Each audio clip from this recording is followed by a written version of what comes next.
Right, so the start of this week's episode of SmackDown was the big tribute for Hulk Hogan, who did pass away over the last few days. We got the 10-bell salute at the top of the aisleway. Triple H took the microphone and said some very kind words. I mean, I think that kind of summarizes how big he was to the industry. I mean, not every wrestler is going to get that, and we also have this tribute package that reminded you that Hulk Hogan has basically been involved in everything. And here is where I will talk to you about my thoughts.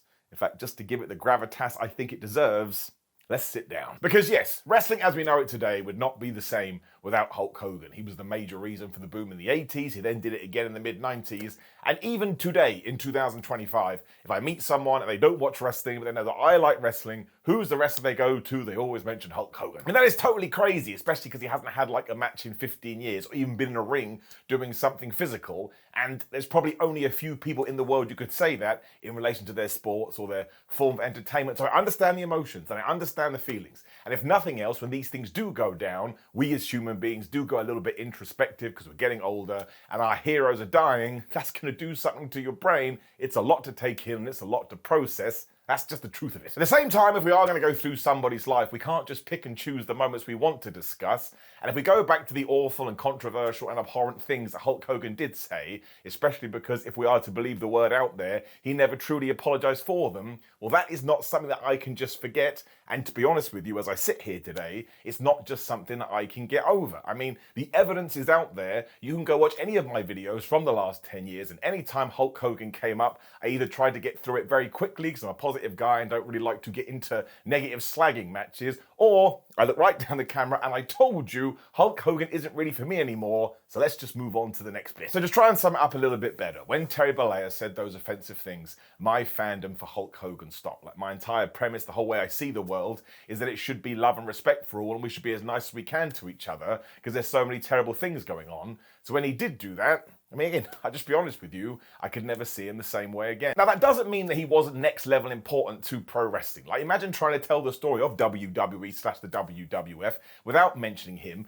You just have a big gap and it wouldn't make any sense. But again, this is not a cut and dry situation. You should feel multiple things, otherwise you wouldn't be an actual person. And on a personal level, I have lost people in my real life who I did not see eye to eye with. And I can tell you firsthand, you do go through a crazy gambit of emotions because you're sad they're gone because you had that relationship with them, but then there's all this other stuff in your head when you think, well, they did this and they did that, and we never really made peace with it. It's complicated, and that's why people keep using that word, because if you sit down and you feel it yourself, that's just where you get to, you don't really know what to say. So really for me, as important as pro wrestling is in my life, and it has given me this wonderful platform to have a job within it, and some could say without what Hulk Hogan did, we wouldn't even get here to begin with. Well, I've said this on countless videos as well. Wrestling is the most important of the least important things, and it's just not as important to me as, again, how I see the world and how I would like people to be, especially those I look up to. So I basically see Hulk Hogan as a pioneer of the industry, but I see Terry Bollea as a complicated and controversial individual who held some really, really terrible views. I'm not going to take shots at him now though either, because he had a wife and he had children and he had family, and they'll be going through their own thing as well, and the last thing they need is some random bored a-hole on the internet throwing barbs their way when maybe they're going through it too. One, they lost their father, which can be one of the hardest things anybody has to go through, and two, if they didn't see eye to eye with the man, just talked about it, it makes it so damn confusing and it does funny stuff to your brain. So it goes back to that whole premise I just mentioned, respect for humans, and if you don't have anything nice to say, just don't say anything at all and we can all just fade into the distance. Again, I'm not saying you can't have a conversation about this, but I do not think we need to make it insulting. I don't think that helps anyone, and really it just drags us down as well. But I think sometimes we do need to put ourselves in these people's shoes for just 1 second to get an idea.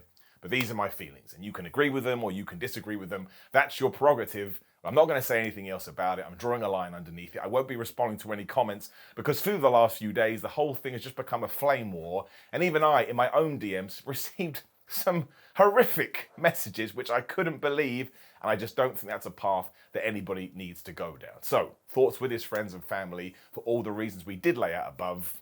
We're going to take a second and we will get back on with normal programming. Because yes, Logan Paul was the first guy that decided he was going to interrupt all this and actually pretended that the Hulk Hogan chants was for Logan Paul, which was very strange, when we learned he was going to give us a live edition of his implosive podcast, or whatever it's called, You know my deal with that. It's going to get her down. One, it was just a promo. We didn't even bother with the set. And also, that's just a sneaky advert. We have enough advertising in all of wrestling. He ain't getting away with it down. As we were in his hometown of Cleveland, though, he was like, oh, you can't boo me because I'm from here. And you didn't make me. I made the town of Cleveland. And you're now all stuck in Cleveland. But I was able to break out of Cleveland. As he said this in Cleveland.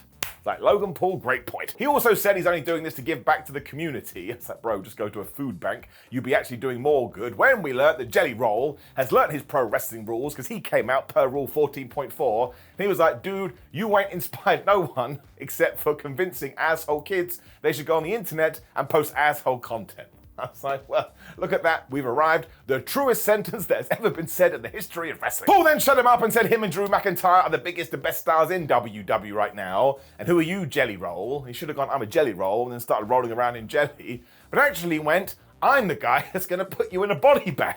I was like, hang on a minute. I mean, one on the crime counter. And I also kind of think you shouldn't be allowed to make death threats in wrestling until you're at least 6 months in. It feels like something you have to earn. And if you said that in the real world, your ass going to jail. Jelly tied this into the fact that Logan Paul is essentially a big dumb jock that just goes around picking on people. And at SummerSlam, he's going to whip his ass. Because one, he's as soft as charming, which is a good line. And two, he is a prime-time peddling ass bitch. I tell you, I think I like this Jelly Roll. Drew then walked out, so Randy Orton did too after Jelly Roll had sung his lyrics, and that was a moment. And of course, everybody started to fight until Randy and Drew brawled to the outside, which allowed Logan Paul basically to ping himself around the place so Jelly could smack him, and he hit him with a perfectly fine black hole slam. I saw some people on the internet being like, oh my gosh, it's terrible. Given his lack of experience, I actually think Jelly Roll is doing very good, and you can tell he cares, and you can tell he's committed. Also, it's pretty intimidating doing this on SmackDown. Imagine having your debut on flipping the second biggest show in all of WWE. I like him, man. He's won me over. I will say I thought this was the worst angle, or the least best angle these four have done so far, and it hasn't particularly got me any more excited about the tag team match. But listen, as we've already talked about Hulk Hogan, WWE has quite literally been doing this for 41 years, given it was Mr. T who was in the main event of the first WrestleMania. So listen, I like Jelly Roll. I think this match will be fun, especially because SummerSlam is slowly becoming hot WrestleMania. So I will give it an up. But do we ever need to talk about it again? No. And will I be happy when all of these guys can go off in their own separate direction? Most probably. But it did what it did. It was entertaining for what it was. That's it. We roll. Ironic. Andrade and Fenix then pretended they were going to win the tag team titles. That was never going to happen. When we got Alexa Bliss versus Roxanne Perez, bam, it's getting it down. Roxanne has brand new music, and as the way in WWE in 2025, it's always a downgrade. Every single time. I mean, it hits, you're like, oh man, this could be exciting. Maybe we're going to level these things up, and we never do. Like, there are some iconic themes in WWE these days, but they diminish every single week. I do not understand it. Damn. Bliss tried to pin her right away because she forgot about the meters, so Roxy slapped her right around the face. So Bliss came back with a dime, 2025. One goes on the counter, and one goes on the dick board too, because Raquel Rodriguez was interfering, so all of a sudden Charlotte Flair was getting into it with her, and in fact she grabbed Raquel and she threw her over Timmy the Timekeeper's table. Rodriguez was like, you can't do that to me, so they started fighting. This is where I actually quite liked what WWE did, because Alexa Bliss at that point was ready to hit the Twisted Bliss, but she saw that her ally of convenience, maybe becoming a friend, was in trouble, so she dove at Raquel Rodriguez, one on the counter, to the outside, and man, she landed so badly, she essentially busted up her nose. I hope she's okay. Of course, though, Roxanne Perez then went, wait a minute, I'm a young person, and I've been watching wrestling for a long time, so she hit the most devastating move in all of sports entertainment, surprise roll-up, and she got the 1, 2, 3. So we did it, the distraction roll-up, although this one I liked, and it's why we shouldn't spam this move, and why we shouldn't spam the dick board, because again, why did Alexa do this? Because she used to have an ally of convenience, now Charlotte's becoming her buddy, and her heart took over. And of course, the other reason is because we already did Charlotte versus Raquel last week, so we needed to make sure that Roxanne won this one. It's a way to do it where nobody really loses, but at least this one had a bit of creativity and tied into the narrative. So this is ticking all the usual WWE boxes, but I just like both teams, and if you want to have Charlotte and Alexa win the tag team championships, I am totally fine with it, especially because the Kabuki Warriors can be waiting in the rings, and giving it an up, I'm a fan. Jade Cargill then got interrupted in the back by Chelsea Green. It's the worst plan ever by Chelsea, because she started reciting TikTok song lyrics, so Jade just walked off screen and did a 180 and came back and murked her and then dragged her to the ring. Now I got excited because nobody understands wrestling better than Chelsea Green. I was like, oh my gosh, they're going to get to a ring, so we did get an impromptu match. Jade did 1, 2, 3, but before we got there, the Secret Service had to get involved.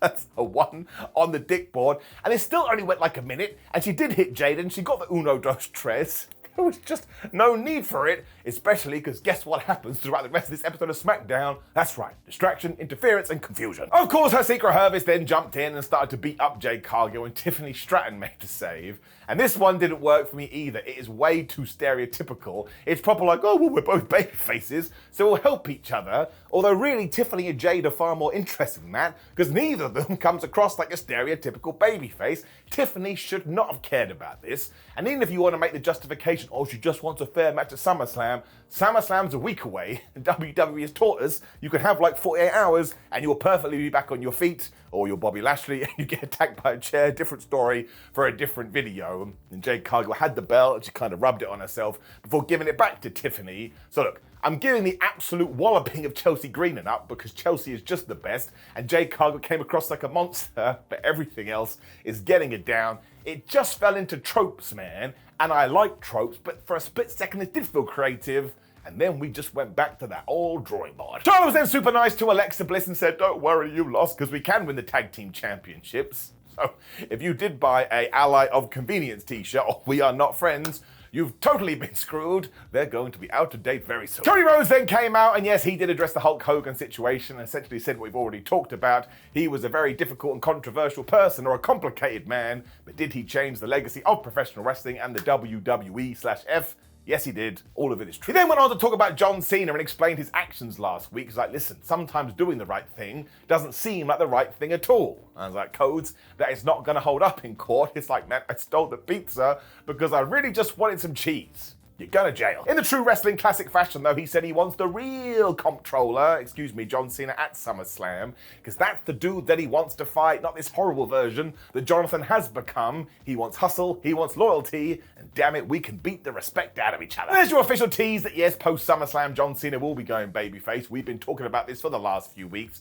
and it's just the right thing to do. And Cena even said, man, you got to finish your own story. He's obsessed with stories, but we need the guy that came in and changed the wrestling game and changed the mold of what a superstar should be, and that ain't you whining and crying, it's you being the man. So essentially that's why he wants to beat him up in a street fight. He's going to beat goodness up back into him, which is very strange, but I actually think the stipulation will work so they can have all the fun with it, and if we do get any run-ins or weapon shots, it will be totally justified. Listen, word on the street is WWE and Travis Scott have fallen out, so we won't get another walk to the ring that takes 42 years. I mean, in hindsight, that now is absolutely stupid. I don't know what I'm doing, but I'm giving it an up. Cody Rhodes knows how to cut a promo. Fatu was then pissed off for obvious reasons because Soro Sakara tried to get him arrested last week. But that's okay because he's excited for their cage match and he's going to walk him like a dog. Man, I hope he means this literally, gets Alicia halfway through and he's just going around the ring. When The Miz returned, and at first I was like, what? But then I remembered we were in The Miz's hometown. He got in Jacob's face like, I've been gone for 6 weeks because you took me out. When he slapped him and they're gonna have a match. Now, if you just read that, it sounds terrible, but in practice, fair play to these guys, they pulled it off. Then got a bit sad because we had this awesome video package for Aleister Black, Damian Priest, which I think is happening on SmackDown next week. I think that should be on SummerSlam. Now, I'm not going to give it an up or down because it could be a tease. It does get to the pay-per-view, but we got 2 nights and you can't put Aleister and Damian on that? I don't believe it, dude. That was really good. When we did get The Miz versus Fatu, and again, I really enjoyed this. Like, I really did. It kind of goes back into my dick conversation, because we should just saved it for this match. But it was just a barrel of laughs. The Miz actually having some offense was fine by me. But also, this Fatu is so damn over. Once again, there's some speculation. He's about to get a mega push to the main event. I mean, we probably should have done it yesterday. He has arrived. As had Sosako and his goons, because halfway through, they played their music and they walked to the ring. This is why Sosako is my favorite wrestler right now. The dude is super duper funny. They quite literally pulled The Miz out of the ring at one point, which is kind of crazy. But that just allowed Fatu to do a dive, 2025, put a 1 on the board and the 1 on the dick board as well. Did I say that? I'll double down and make sure I did. Jacob was like, that doesn't matter. Again, he took them all out. He hit the pop-up Samoan drop, and it's fine because he is Samoan. And he got the 1, 2, 3. And I was like, yes, we should be doing that. That's a cool move. Sometimes it should win. Of course, Solo and Friends, only available on NBC, then did do the big attack. So Jimmy Uso came out with a chair, but he got murked. And then Jacob Fatu was running wild, but Tallatunga, I'm so damn tall. He cut him off. And then just when Solo Sikoa was going to get him, Jacob Fatu was fighting again. But ultimately, they did get the chair. They tried to kill Jacob Fatu. And it ended with Solo Sikoa and his pal standing tall. He's still the US champion. For now, because he's definitely losing it at SummerSlam. Now that does make me a bit sad in my tum-tum, because again, Solo is my dude right now, but it's also the right thing to do, and this is so simple and so effective, and the characters are working to such a good degree, you don't even have to do much but walk the line. It goes to show. Sometimes you need to do more, but sometimes if you can feel that it's working, it's working. There's no rules for wrestling. So when people go, oh, Simon, 2 weeks ago you said you liked this, but now you don't like it. Yes, because I'm a human being and my brain changes all the time, depending on many factors, but this is getting an up. Go Solo. The Street Profits then basically fell out with DIY, as they told you, maybe we'll get involved in a tag team match later, and nobody seemed to care about this, especially Nick Aldis, although he would care later on, so it's very peculiar. When, my gosh, this stuff with the US Women's title, WWE cannot be watching their own show, because it's so much better with the IC title on Raw. But Zelina Vega, months or weeks I should say, after she lost that thing, went, Julia, I want a rematch, when Kalani James, who we haven't seen in about a year, just walked in, oh, no, I represent Julia now, and listen, we talked to Nick Aldis, and you could have a match next week. Talk about fast forward. I mean, we haven't even talked about the US title for like a month. We could have teased this and had some fun with it, and then Zelina Vega recited like a soliloquy, like she was William Shakespeare, the most unrealistic thing I'd ever heard.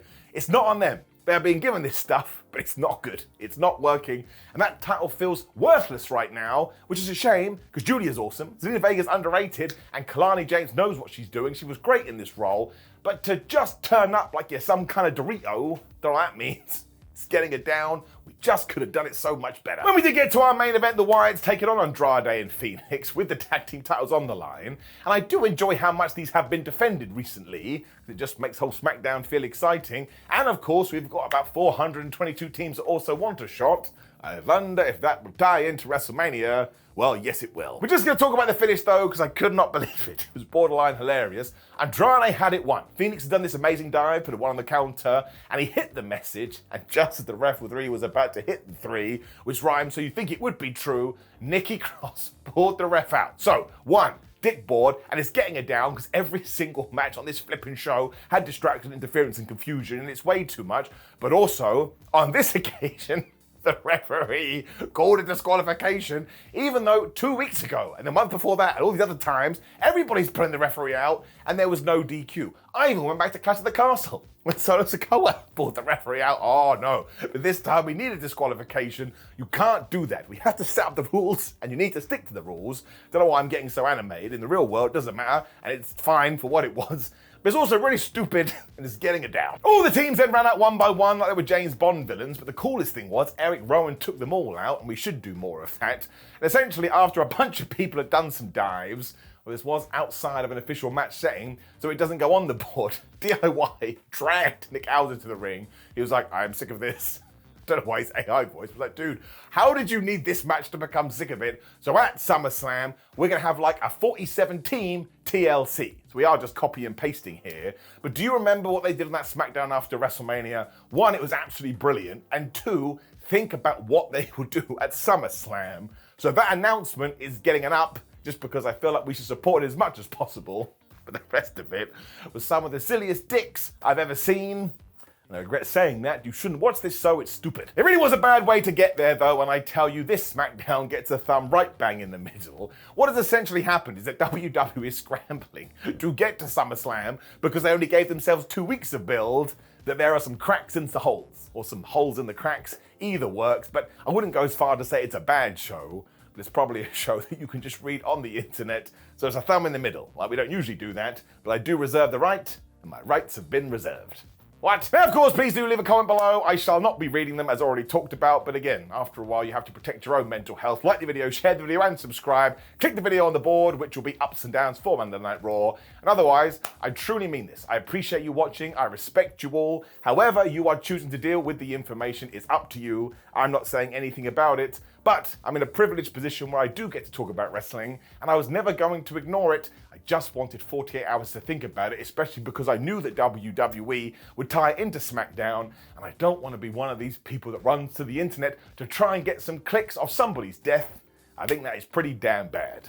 On that note, I will say goodbye, and I'll see you next week.